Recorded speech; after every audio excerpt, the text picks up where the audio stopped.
மிகப்பெரிய அளவில் லப்பர் பந்து குறைந்தபட்ச படமாக, அதாவது குறைந்த பட்ஜெட் படமாக இருந்தாலும் கூட மிகப்பெரிய அளவில் நல்ல ஒரு வரவேற்பை பெற்றிருந்தது. இப்படி இருக்கக்கூடிய சூழ்நிலையில் இப்போ வந்து பார்த்திங்கன்னா அந்த விஷயங்கள், அதுவும் குறிப்பாக சுவாசிகா நடித்திருந்த கதாபாத்திரம் ரொம்பவே பேசப்படுது. ரொம்பவே கெத்தாக அவங்க ஒரு கதாபாத்திரத்தில் நடிச்சிருப்பாங்க. இப்போ இதெல்லாம் பெரிய பட்ஜெட் படங்கள் அப்படின்னா அதுதான் மாஸ் காட்டி வந்துட்டுருக்கு. சிறு பட்ஜெட் படங்கள் தரமாக இருந்தாலும் கூட நல்ல வந்து ஒரு வரவேற்பை கிடைக்க மாட்டேங்குது அப்படின்னு தான் சொல்லணும். தரமாக கதை அமைஞ்சதுன்னா வெற்றியை தடுக்கவே முடியாது. அதை நிரூபித்து காட்டிய படம் தான் லப்பர் பந்து. ரொம்பவே குறைவாக இன்வெஸ்ட்மெண்ட் இருந்தாலும் மிகப்பெரிய அளவில் வந்து பார்த்திங்கன்னா நல்ல ஒரு வரவேற்பையும் வெற்றியையும் பெற்றுக் கொடுத்துருந்தது. அதனால் அந்த படத்தில் நடித்த சுவாசிகா அவர்கள் இப்போ ரொம்பவே தைரியமான போல்டான கேரக்டரில் நடிக்கிறாங்களாம். அதனால் அதை பற்றி எல்லோருமே சொல்லி வந்துட்டுருந்தாங்க. நடிகைக்கு எல்லோருமே வாழ்த்துக்களை தெரிவித்து வந்துட்டுருக்காங்க. நம்மளுடைய சார்பாகவும் சுவாசிகா அவர்கள் நிறைய திரைப்படங்கள் நடிக்கணும் வாழ்த்துக்களை தெரிவிச்சுக்கலாம்.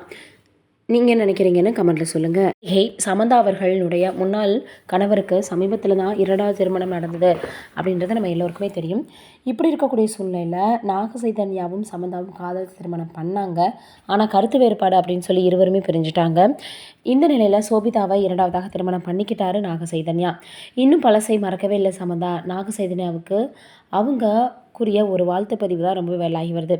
நாக சைதன்யா சோபிதாவை திருமணம் செஞ்சுக்கிட்டவங்க ஹனிமூன் இருந்து வர நிலையில் சமந்தாவின் பதிவு ஒன்று சமூக வலைதளங்களில் வேலாக பரவி வந்துட்டுருக்கு.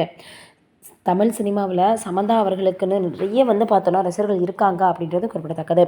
இப்படி இருக்கக்கூடிய சூழ்நிலையில் அவங்க பழசை மறக்கவே மாட்டாங்க அப்படின்னு சமந்தா போட்ட பதிவால் எல்லோருமே சொல்லி வந்துட்டுருக்காங்க. சில நேரங்களில் நம்ம வந்து பார்த்தோன்னா கொஞ்சம் பொறுத்து போயிருக்கலாமோ, வாழ்க்கை நல்லபடியாக நம்மளுக்கு அமைஞ்சிருக்குமோ அப்படின்ற எண்ணங்கள் வரும்.